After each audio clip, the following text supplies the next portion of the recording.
Welcome to the Firebelly Social Show. We're focused on talking to food and beverage brands that are on a mission to make the world better. Hey, everyone. Duncan here with another episode of the Firebelly Social Show, where I chat with founders and leaders of mission-driven food and beverage brands. And as you know, this is something I love doing best out of all the things I do, talking to people who are making the world better. And before we get started, a big thanks to Firebelly Marketing for making this episode possible. Firebelly is a company I started that helps food and beverage companies bring their mission to life through strategic and meaningful social media marketing. So if you're ready to talk more about that, go to firebellymarketing.com to learn more. And today I'm so happy to have Laura back. She is the first guest in 160 something episodes to be on the show for the third time. So like a gold medal to you, Laura. When you're good, you're good. So she is the founder of Zero Proof Nation, and she is so powerful and instrumental in helping so many people in the NA space. I'm so thankful to her. Thank you so much, Laura. And then my new friend, Ian Blessing, co-founder of All the Bitter, my bad. And he is making big moves. He's a former sommelier for the French Laundry, co-founded All the Bitter, an award-winning alcohol-free bitters company that's changing the way people experience cocktails and beverages. And the reason we're doing this is they've teamed up on Cherry Coffee Blast, a unique collaboration that a lot of people are raving about that blends innovation, craft, and community. So I really wanted to support them, and I wanted to dive into what they're doing and how they're doing it. So guys, welcome to the show. I'm so happy. Welcome so much. Yay. Welcome so much. I love it. Innovation, craft, and community. Is that what you said? That's perfect. Yeah. As we say in India, big welcome. Big welcome. Thank you for having us, Duncan. Yeah, absolutely. Laura, let's just start by saying, Laura and Ian, how did you two connect? LinkedIn. Many moons ago, Ian was wearing a suit in his photo. You might still be wearing a suit in your photo, but it was a very buttoned up introduction. Yeah, you remember? The suit is from my French Laundry profile photo that I've just kept since then, and I don't wear suits anymore. But that's it's still my personal Instagram profile photo, which is pretty silly because I'm just super casual, tired dad. I'm not wearing a suit. I'm not getting dressed up. I'm not fancy anymore. But yeah, Laura was the first person that I met in the entire non-alcoholic beverage space. Wait, what? I didn't know that. 4 years ago-ish. 2021. Yeah. Laura was the first conversation that I had with anybody from the NA beverage market. And I don't know how many people she's introduced me to over the last few years. But it's what I love so much about this marketplace is that it's so collaborative and so, I nothing puts me to sleep faster than business networking, but general, generic business networking. I don't know, when people get together and they're like, what do you do? What do you do? I don't know, man. I want to go home and take a nap. Actual business networking where you're making real genuine connections with people that you really enjoy and are actively working with side by side.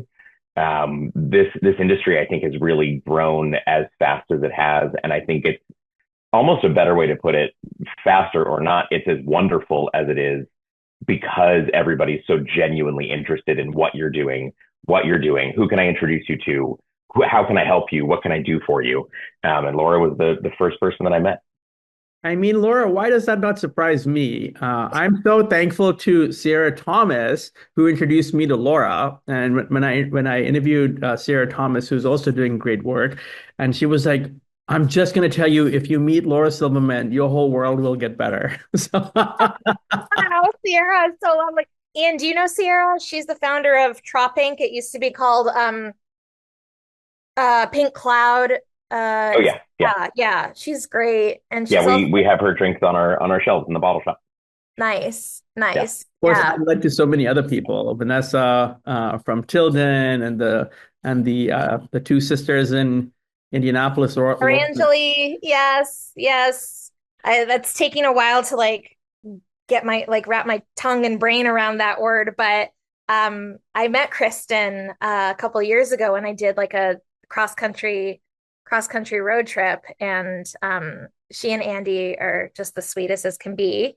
And Haley, my NA dossier co-host, was the one who worked on the branding for the rebrand. So we're all connected. We are all connected. And Haley and I were on Jeff's show. Jeff, you can say hi. You're here. Hello. Yeah, Jeff is a great friend of mine, and he's a huge supporter of Laura's. And so I dreamt about him this morning along with the two of you, and so I invited him. Yeah, when Sounds Duncan sneaky. told me, it made me a little bit nervous that he was dreaming Yeah. about me, but here I am. I mean, my therapist told me to be vulnerable about my dreams, so I'm very comfortable he's in You my followed the assignment. You masculinity. followed the assignment well, I guess. Yeah. Duncan, you're going above and beyond in vulnerability with dreams. You're inviting your dreams into your podcast, Yeah. which is really exceptional. Well, I'm so excited that you guys are doing what you are doing. Ian, let me ask you this. Tell us about All the Bitter. How did your experience influence the development of that? Yeah, my wife Carly and I quit drinking about 5 years ago after having kids, and we, coming from a wine and beverage background, I think quitting drinking for anybody who has a drinking problem is hard. And not to say for me, it's harder for me, but alcohol was our life, not just the ethanol portion of it, but the story, the flavor, the experience, the sales, all of that of beer, wine, cocktail, spirits. That was our entire life. We got up in the morning, we went wine tasting for fun, for education. That was our study time, our play time, our work time, all of our time, 24 hours a day nearly, was spent dedicated to wine. So losing that, was a challenge, not just because we couldn't get drunk anymore, but because we lost our passion, our work, and our hobby. So discovering, non-alcoholic drinks was really incredible. It brought joy back into our lives. And, even back then, this was, again, 4 or 5 years ago, there were already 50, different brands of non-alcoholic spirits. You could stock a bar and make virtually any drink, but there were very few non-alcoholic cocktail bitters on the market. And we realized that was something that was crucial to complete the bar and to create complex, well-crafted cocktails. And without alcohol, non-alcoholic drinks need every advantage they can get. It's harder to make non-alcoholic cocktails, harder to make a satisfying non-alcoholic cocktail versus, its alcoholic counterpart. So we really wanted to make something that was complex and elevated all of these drinks. And that was kind of the idea from the beginning, was that we wanted to be a supporting player in this industry. We wanted to help make other drinks better. We didn't need to be the star of the show. We wanted to help lift everything up. Well, and the thing I love about it is that you bring that, both of you and your wife bring amazing palettes and like a depth of experience to the to this industry and to your products. And I feel like that alone gives you such an advantage. I know Vanessa, when I interviewed her, it never left me that what successful NA brands are doing is they're building drinks with a beginning, a middle, and an end. It isn't the one-dimensional shit that we saw in the past, right? Talk a little bit about that. What are you seeing with that? It's funny that you say that, because I've had this conversation now. So we opened a tasting room and bottle shop. That name is going to get changed maybe by the time this is posted, probably next month, to the All the Bitter Zero Proof Market and Lounge, because we are transitioning into a seated full service experience. We'll have a menu with a cocktail program, beer and wine by the glass, Aperol spritzes, NA Aperol spritzes outside, and a little cheese plate. So that's coming soon, but we've been having the new name. Sorry, I'm interrupting. What is the new name called? Unless anybody disagrees and has a different name for me, because I haven't bought the sign yet. All the Bitter Zero Proof Market and Lounge. Mostly because All the Bitter non-alcoholic tasting room and bottle shop was a mouthful. That was too many words, too many syllables. This is still a lot of words. It's a lot, but it's hard. I like it. We're doing a lot in this new space. This is like, it's our production space. So it's all the bitter. Like I'm not going to give it its own name. Like, it is our place. But we're doing wine and cocktail flights. We'll have a full menu. Like, we have a full bottle shop. It's, we've got 200 different products here. So we've been doing tastings, and I've been talking a lot lately about a beginning, a middle, and a finish, and about not only the impact that bitters have in these drinks, but about the challenges of building NA cocktails in the first place, and with NA drinks in the first place. And Duncan, to your point, you're absolutely spot on. A good drink every drink has a beginning, right? Like, every drink has a beginning flavor. But where lower quality drinks drop off is that they flatline, and then they kind of tank. There's drinks that'll feel like hollow in the middle, which is really weird. And it's like, if you haven't experienced it, or you're not paying enough attention, and this is your invitation to, if you are not doing this, slow down while you're drinking things. Think about what you're tasting. Think about the experience, because there's so much to experience in a sip of a cocktail, or a glass of wine, or a bite of your food, that when we blow through it, we miss all of these really incredible nuances of the journey that flavor takes in your mouth. And again, this sounds like kind of annoying to like say it that way, but it's true. When you pay attention to what you're drinking or eating, there's a distinct beginning, and then that flavor will start to change within the first like 1 to 3 seconds that it's in your mouth. And it should go through like some pretty distinct changes. You should notice new flavors, new intensities of flavors. Things should come and go, or they might work all together in harmony. Like, there's a bunch of different ways where this works. It's like, and I have a hard time describing it. Sometimes there's a very round flavor where there's a number of different flavors that kind of all circle around in your mouth at the same time. Sometimes flavors change. It'll go from one thing to the next thing, to the next thing, to the next thing. And then there's a distinct finish. And there's a lingering flavor that after you've swallowed, you will enjoy for the next 15, 20 seconds, up to several minutes, for a really complex flavor. But so many non-alcoholic drinks just die straight off. So like, you could either have that one like really complicated experience that I'm like trying to explain and failing, or you could have nothing, and you taste something and it tanks and there's nothing left. And something that cocktail bitters really help to do is to help add those middle experiences. It helps to flush out the missing flavors. It helps to add a finish to the drink. And that's what's been really, really fun for us, not only to create an ingredient that can help you do that, but now in this tasting lounge, to be able to help share that and help people make better drinks and enjoy better non-alcoholic cocktails. I mean, I think I'm so curious to ask you this next question based on what you said earlier, which is, you always hear some clown on LinkedIn who knows everything about the things they don't know, with either, vegetarian food or non-alcoholic beverages. And they're like, well, they don't have meat and they don't have alcohol, so I don't understand why they're so expensive. And it's like, hey, if you just look at COGS, all that becomes clear, right? You look at COGS, you look at all the value being added. It doesn't matter if it has alcohol or meat. It's about what's going into it, right? What do you say to some clown like that? But now you're suggesting that people be reasonable and actually stop to take a minute and look at something like COGS, which is how literally everything in the world is priced. Like, we are like surprised that things cost what they do, as if every single thing that we buy is not based on the price that it costs to make, except for luxury goods or, fine wines, where at a certain point it's cost of goods, and then it's whatever 1,000 times markup they want to put on it. But everything else, you're paying for what's in the bottle.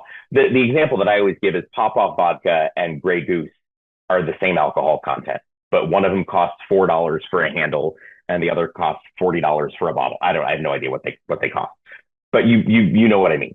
I've seen people literally say you are paying for alcohol.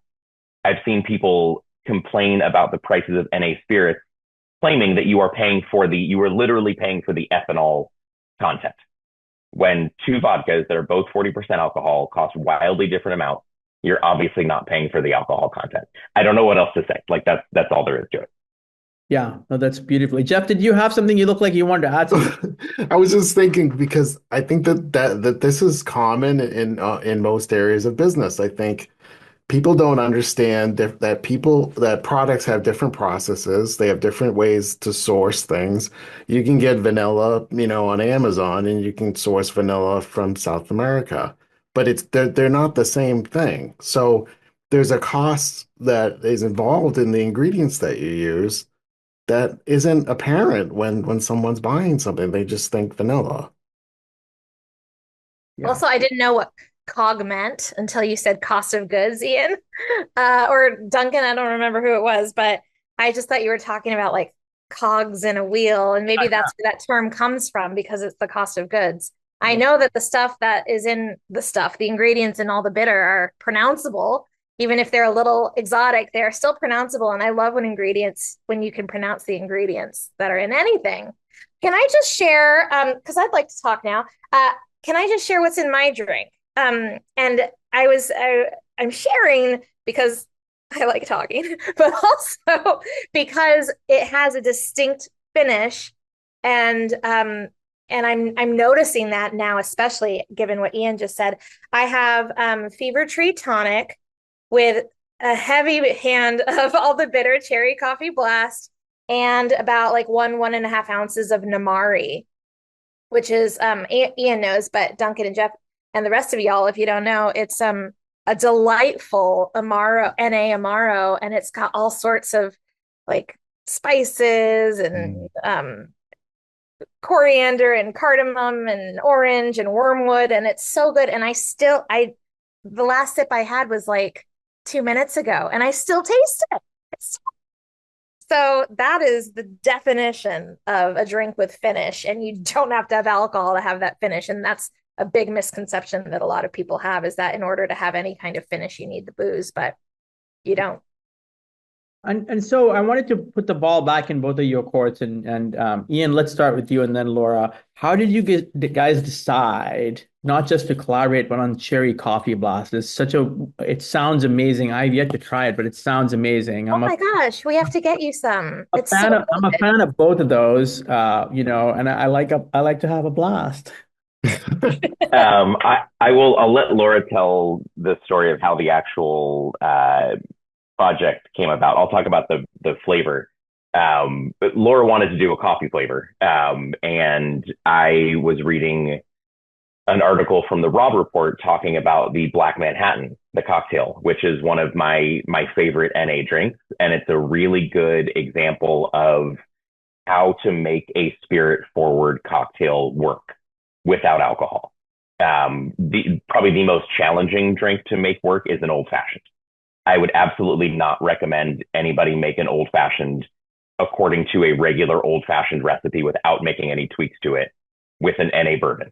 I think we make fantastic bitters, and you can use a ton. I mean, I don't know, maybe if you use like 1/2 ounce of our bitters, it would work out. I should try that. An old fashioned is a really challenging drink to make. None of the whiskeys on the market, none of the non-alcoholic whiskeys are intended to be drunk straight. So in my opinion, adding a sugar cube to it, a couple dashes of bitters, and chilling it and diluting it makes it even less enjoyable to drink straight. So there's a lot of spirit forward, cocktails that require some tweaks to them to make them work. And a Black Manhattan is a really good example. So a standard Manhattan would be whiskey and vermouth and bitters. Again, the whiskey on its own, not meant to be drunk straight. So adding vermouth to it, you're really just now sweetening that whiskey and adding a little bit of a bitter note and a little bit of an herbaceous and spice note to it. A Black Manhattan, on the other hand, calls for Amaro, and Amaro is much more intense. It's much more bitter. It's more viscous. It packs more flavor than a sweet vermouth does. So a Black Manhattan with whiskey and sweet and an Amaro actually does work as a non-alcoholic cocktail. The drink that Laura mentioned, Namari, would work perfectly. Namari is ridiculously concentrated in flavor. In fact, it's something that if I'm making myself a drink, I'll usually use less Namari than I would of a standard equivalent, which is rare. There's a lot of NA spirits where you're going to want to use more to get the same level of flavor as an alcoholic cocktail. Namari requires less. because it's so concentrated. So I typically use Pathfinder in this drink. Pathfinder is another incredible. There's a bunch of them out there. Pathfinder is another incredible Amaro. We might serve an Amaro flight actually at our tasting room, because at this point there's now at least 5 different Amaros on the market, and they're all distinct. They're all different. So like you can sit down and you can drink 5 non-alcoholic Amaros now and like pick apart their differences. And again, it's a really good example of a satisfying drink because it has the intensity, it has the bitterness, the herbaceousness, it has the spice, it's got a long finish, it's got viscosity from sugar. So combining Amaro with a whiskey does make a satisfying Manhattan. And I was reading this article that talked about how the first time the Black Manhattan was served in San Francisco, the original recipe called for a house-made coffee cherry bitter. It was made in-house. It wasn't a standard bitter. So eventually this recipe kind of got distorted online and is now, you will always, if you search for this, it's very hard to find. Every single recipe now for this cocktail will call for aromatic and orange bitters, which is how we've been making it for the last couple of years. It's one of our most popular recipes as a company. It's, again, one of my favorite examples of a spirit forward drink. But when I realized that the original recipe called for a coffee cherry bitter, I thought that sounds awesome. I would like to make that.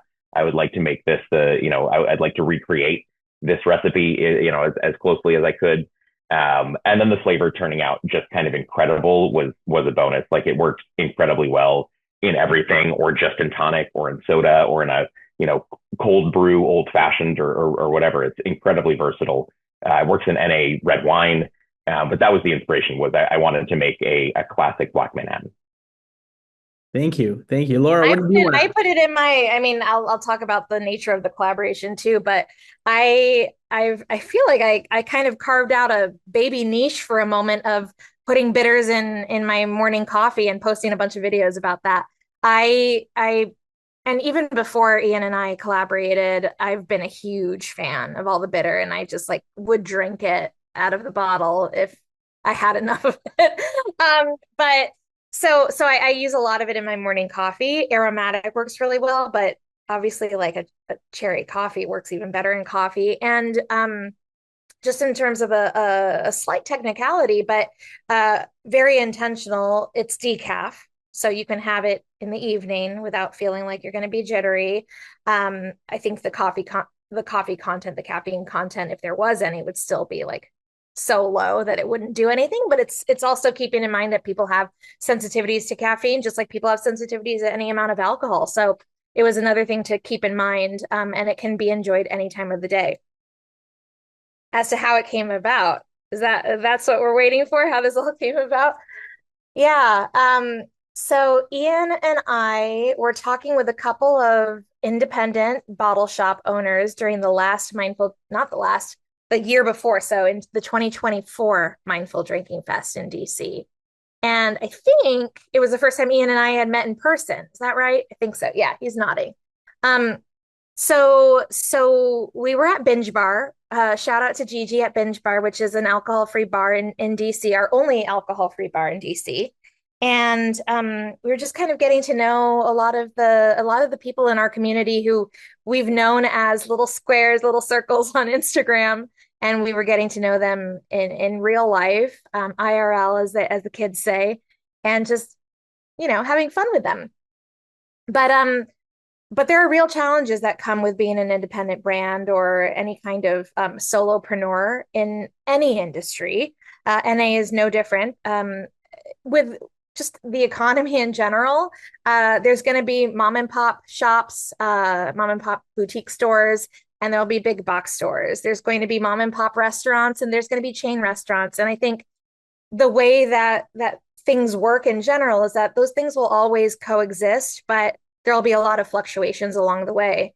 And so there are big box stores and grocery stores where you can buy NA. But really the heart of the industry, where the education happens, where the community is centered, and where the true like evangelism of this lifestyle and of these liquids come from, is these independent bottle shop owners, these independent bar owners, and these independent founders like Ian and Carly. And I'll also say, I'm kind of this strange category. I don't quite know how to categorize myself, because I've developed this platform that in essence is like the platform version of what All the Bitter does for drinks. It lifts others up. It shines the light on other people. And I think in doing so, I've developed some credibility of my own.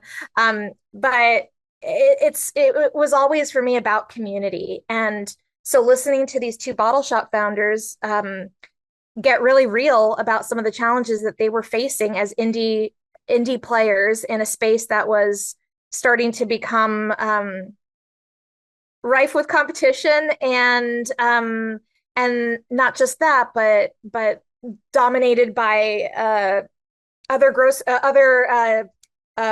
retail channels that were hard to compete with: grocery, big box retail, some other bottle shops that had larger footprints. It's just hard for an independent owner. And so we really got to think like, well, first of all, I'm just a huge fan of All the Bitter. I'm a huge fan of Ian and Carly as people. And I'm a big fan of the product. I use it all the time. So I had been selfishly wanting to collaborate with them anyway about just about anything. Like, literally, give me anything, I'll do it. And so with community at the heart of what I do, and also at the heart of what All the Bitter does, we thought it made a lot of sense to put our brains and our talents together for a collaboration on a product that we could equally get behind, and whose campaign mission was to drive awareness to these independent retailers. I've kind of become known as the bottle shop directory lady, for lack of a better word. If you haven't heard of this, and I'm talking to the general you who's listening, it's not a fully comprehensive tool because there's all these new things that are forming every single day. But I created a global map of NA-friendly establishments. It started out as just alcohol-free only, so alcohol-free bars, non-alcoholic bottle shops, and it's grown into a map that includes some NA-friendly retailers, NA-forward hospitality. Those categories are still nascent and being built out. But I'm a team of one, and I also have a day job, so I'm juggling a lot of plates right now. But all that is to say is that we really wanted this collaboration to be by the community, for the community, by people who really understood it, for people who really understand it. And so the flavor itself is the first permanent addition to All the Bitters lineup in 2 years. They've done a lot of amazing limited releases like Lemon Meyer Verbena, Fig and Black Walnut, some like barrel-aged Old Fashioned, and barrel-aged Aromatic, and barrel-aged New Orleans. I'm like, just going off the top of my head, am I getting this right, Ian? Give us a yes or no. Yeah, you got it. Okay. Lavender Chamomile was a limited release for a while, and then it became part of the family, so as a permanent member of the family. But yeah, so this flavor is not available at any kind of big box retailer, grocery. It's not on Amazon. It is only available on All the Bitters website and at NA-friendly retailers around the country, and hopefully soon around the world, as a means to drive foot traffic or e-commerce traffic to these indie retailers, like our friends in Indianapolis at Orangely. And of course, there's a QR code on the back of the bottle that allows people to scan it, get to my map, and find an NA-friendly retailer near them. So it's really, and of course, selfishly, like I told Ian, I wanted to do anything coffee related, but we had a couple of different flavor iterations along the way. It was a year-long journey of doing this collaboration, figuring out flavors, figuring out branding. We worked with a fantastic artist and CPG brand designer, Michael Wilson of Coppergate, to design, and he really knocked our 90s aesthetic out of the park. I just wanted, and it was important for us, and I think I would love your feedback on this too, Ian. It was like really important for this to look different than the rest of All the Bitters lineup, as a way to sort of, it called out the fact that it was a collaboration. It wasn't just part of the regular lineup. It was fun. It was quirky. It was kind of like me in a bottle. like cartoon version of me. I don't know. It's just fun. It's so fun. Yeah, there it is. It's like it's so like Max vibes from Saved by the Bell. And that's exactly what we were going for. I mean, that was part of our brand design guide or whatever you want to call it. We're like, can it look like Saved by the Bell? Well, I mean, and Laura, I mean, I always thank you for this, both IRL and on in online spaces. Thank you for the catalyst, and really beyond the catalyst, you're a change agent because catalyst would indicate that you don't get involved. So I think it's fitting, and I'm so thankful to Ian for and you for working on this together that you would have your own product as well, because you really have moved the needle and made so many people's lives better. And without the information, we're all kind of lost. So I know of many people that are always going, to your map to find it, and you are, the knowledge base on the fly of all the stuff that's going on. So and you've also managed to keep it pure. I'm sure that you could have kind of dirtied the water along the way with getting involved with the wrong people, but I think you've kept it really pure and you've kept your heart to move the movement forward. So thank you for that. Appreciate that so much. And I'll just say, before we move on to the next question, keeping it pure is a blessing and a curse. I operate like NPR, but without the staff and without the donors. Like it's just, I have a few generous people who have supported me over the years. And I'm very grateful for them because in some months of my life that enabled me to pay my bills. But overall, I say keep ZPN the NPR of NA. Like just I operate it like a nonprofit as to not sully those waters, like you were saying. But it's difficult to be. I am also an independent entity in the NA space, just like some of these brands, just like some of these bottle shops. So, it's a challenge for me too. And that's another reason why I really understood the heart of our mission. Like I got the assignment, I studied it and I knew it well. So Ian, next question is for you. As someone who's come from such an intensely challenging space, you and your wife both, and now you're a founder and you're, driving things forward on your own. I wanted to ask, how do you take care of yourself? That's a good question. I could take care of myself better. Is the first answer to that. The way that we've done it, honestly, I think is that Carly and I are completely aligned on what we do, and we work really well together. So, we met working together, and we were working 12 to 16-hour days in, an incredibly high stress environment. Incredibly fun, the most fun I've ever had in my life. But it was a very intense environment, working very long hours. We're working very close quarters with people, and that's where our relationship started. So knowing that I have a partner and her knowing that she has a partner who is going to work 100% of the time, and that we communicate really well, we split things up really evenly and really fairly. And we kind of, both know that somebody is always taking care of something. It is really helpful, and we wouldn't be able to do this without that support and that trust. So a big part of, I think, taking care of myself and for both of us is ensuring a really strong work-life balance. And it's why we started this business. I didn't want to work in restaurants anymore. I didn't want to work until 2 a.m. I wanted to be home for, bedtime, bath time, story time, all of those things.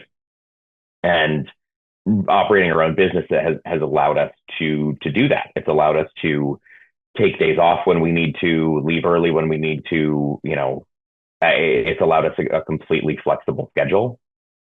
And so honestly, I think there's a lot of aspects of my life where I'm not taking care of myself the way that I probably should be. And that's okay. I'm okay with that for now. I'm taking care of my family and they're doing phenomenal. The kids are great. The fact that I went from working 60, 70 hours a week to, legitimately working here, 40 to 45 hours a week. I still work 70 hours a week because I'm on my phone, when they're in bed.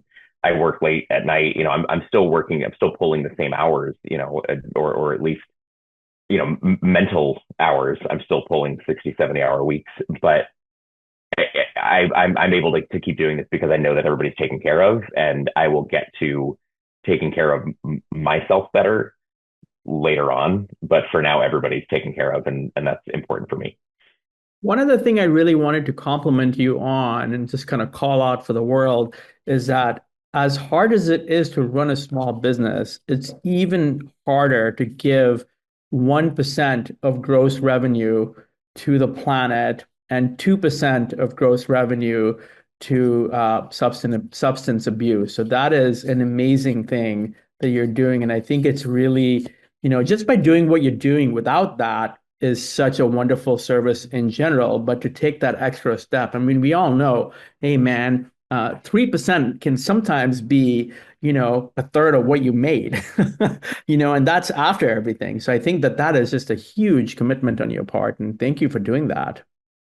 Yeah, I mean, it's a lot, and we don't, we don't make a lot of money. The business is doing well. It's very successful, but it's a small business. All of our, income goes back into the business, and what doesn't, gets donated. It's something that we needed to do. It's what felt right. We didn't start this business to make money. We got on board at the beginning of this movement, which will hopefully, pay off in the long run. But we've had multiple conversations with companies that have offered to purchase us, which we've, for various reasons, have ended up turning down because we're not really interested in, a quick money grab. Like this is our life. We're a small family business. I don't plan on going anywhere. I signed a 7-year lease with an option to renew for 7 years. I plan on being in this building, that I'm sitting in for the next 14 years. My kid's going to be 18, by the time this lease is up. And he'll be up front helping me bus tables and fill waters and opening the door and hosting and, whatever. Like the kids are growing up here. There's a swing set in the backyard. We mounted a TV, in the break room for the kids. They've got a cabinet full of toys. There's a dinosaur clock over there. Like, this whole room is kid stuff. Like this is their second home. And being able to show them what we do, is really nice. So long story short, we're doing this because it's the right thing to do for us, and it's supporting us, it's sustaining us, and that's all that matters. We don't need to get rich from this. We just need to do the right thing and do it well. Well, and I know someone recently challenged me and they said, Duncan, show me your calendar and show me your downtime, and I will tell you how rich you are. And so that was just really eye-opening to me. Not that profitability doesn't matter. And Laura, just for one more time, for the sake of giggles, it's like not that cogs don't matter. But, and so let me ask you this question, just kind of like how, so many people listening and I could ask so many questions. And I wanted to say, for those listening that want to support all the bidders and even beyond all the bidders, like where's a good starting point? I mean, obviously purchasing our bitters, and you can find them at allthebidder.com, and you can find them at your local non-alcoholic bottle shop, which is where I would recommend people find them. Again, check out the Zero Proof Nation map, find your local non-alc bottle shop, and then go find our bitters there. It's become increasingly obvious now as we've opened our own small independent bottle shop. Spend your money locally, whether you're spending money with my company or else. Honestly, I don't care. Do I want you to buy our bitters? Yeah, obviously I do. But spend your money locally. Go find people that are making things in your community. go find the small retailer that's bringing in cool, craft products and purchase from them. People around you are making cool stuff. Go buy it from them. I really think that is the key, right? And the other thing is that not to go on both tooting your horns for you, but both of you, Laura and Ian, have and Carly have such amazing stories, and I think that is so appealing. Just the fact that you worked at the French Laundry for so many people, that itself would be like, I want to see what he's doing, and I want to know if under the unusual circumstance that they don't already know who Laura is, they want to, who's Laura, right? And so it's like, hey, I think that your personal story is so compelling. The moment I saw that on the radar, I reached out to Laura and I'm like, we got to do something because I want to help you spread the story. And especially in today's world, people are wanting, I mean, thank you, God, for making this happen. People do want to take better care of their health. If they haven't quit drinking altogether, they're drinking less. They're looking for options to drink less during the week. And I think that what you guys are doing is amazing. So allthebitter.com, zeroproofnation.com.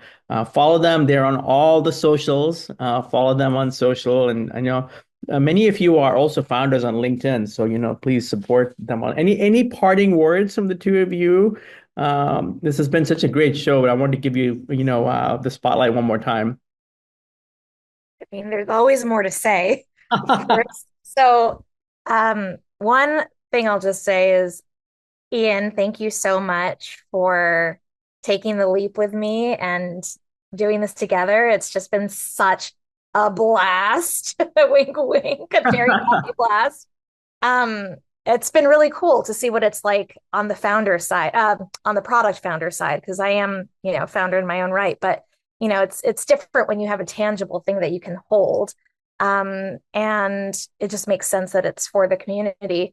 And I will say, I just have to echo Ian's sentiments. Buy locally, support minority-owned businesses, support women-owned businesses. The mom and pop shops are the heart. They're the heart of not just small town America, but like Main Street is made up of so many small businesses. And I guess, I could go in 5 billion different tangents. I didn't even mention my story, and I won't go into the nitty gritty of that. But if anyone is listening and wants to know why I'm so passionate about this, is I've been sober almost 18 years, and I know intimately what it's like to not have any non-alcoholic options at literally any kind of social work or solo gathering imaginable. And that is really what drove me to create a platform, a resource platform that I could use, knowing that other people would want to use it too, maybe, and to build and find community, because it's people and friendships that are at the heart of this too. So, go to allthebitter.com, go to your local bottle shop, which you can find on zeroproofnation.com, and buy our bitters, because it will support 2 small businesses, or multiple small businesses. And I'll leave it at that and let Ian share some of his parting thoughts. I'm just really grateful to be here and that I got to do something with one of my favorite brands. It just made sense. Yeah, no, I just thank you for having us on. This has been great. Awesome. And that's it. That's all you. Come on. You guys, Ian, come on. Look, hopefully we continue our collaborations, all of us. So, we invited Jet Lutkovsky just because he is a fanboy of all of you guys, and he wanted. I'm a big fanboy. I want to be. I was just going to add too. Just one last thing is it takes community to support community, and so whenever I see something new in the NA beverage space, I try if I gotta go right over to the Zero Proof Nation website, and if it's not listed there, I'm typing out an email over to Laura. You gotta check this out, or I'm posting something, because ultimately it benefits the whole community when the community is involved in identifying all of these different options for people. Yeah, that's really true. Thank you to all three of you. Look forward to more collaborations. There'll be, some promo around this. And if you're looking to explore any options and discover incredible brands, check out Zero Proof Nation. And I got to do this. I just got to do it because I've been waiting to do this all the bitter for you. So I was practicing that at home, and my son, who's 13, Where's the drum beat thing? my son told me I was full of shit, which he does on a regular basis. So He's 13. he's 13. Yeah, So yeah, and a big shout out to Firebelly Marketing. Thank you for supporting. That's a wrap for today's brand. Thank you to our amazing guests today, Ian and Laura, making the world better. If you love this conversation, be sure to subscribe, leave us a review, do all the things, and we'll see you on the next episode of the Firebelly Social Show. Thank you, everyone. Thank Peace. you. Thank you. Thanks for listening to the Firebelly Social Show. We'll see you again next time, and be sure to click subscribe to get future episodes.